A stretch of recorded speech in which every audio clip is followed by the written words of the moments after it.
ustedes tengan en casa, ¿sí? Entonces, voy a ponerle un frasco de espirulina.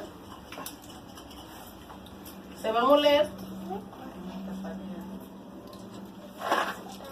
Se va a moler la espirulina en ese platito. Ahí vamos a mezclar ahorita todo. Le vamos a poner 20 cápsulas de Black Cumin aquí en la misma. Le vamos a poner un bipolen. Creo que son 60 cápsulas, 60 tabletas, perdón. Y le vamos a poner RG y GL. Un frasco de RG y un frasco de GL. Lo vamos a hacer así para ayudar a la persona.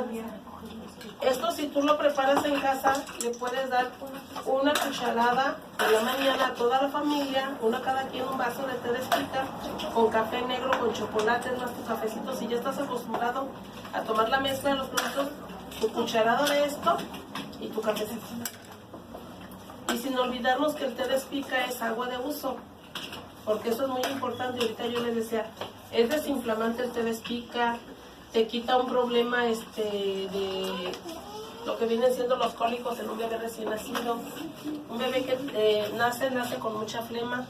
Entonces, si yo le doy tecito de espica a ese bebé, nada de cólicos y nada de flemas. Arrójalo rápido su flemita y no vuelves a estar asustada, porque la mamá dice, ay, si se me ahoga con la flema, no puedes ni dormir con un bebé recién nacido porque el bebé se te puede ahogar en cualquier momento.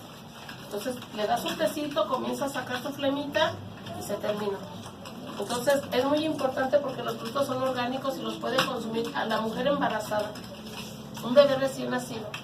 A todas las edades podemos consumir los productos de Baby Cell.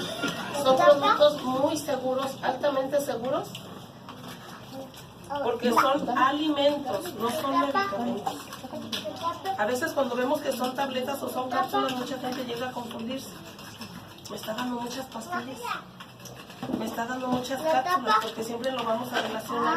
Estamos acostumbrados a vivir medicados, que vemos cápsulas, vemos tabletas, son muchas pastillas. Le digo, tómate 30 espirilinas, ay, son muchas. Tómate 30 cápsulas, son muchas. Esto es un alimento que va a ayudar a que tu cuerpo solucione cualquier problema que tu cuerpo tenga. Empezando desde la mala circulación hasta un problema de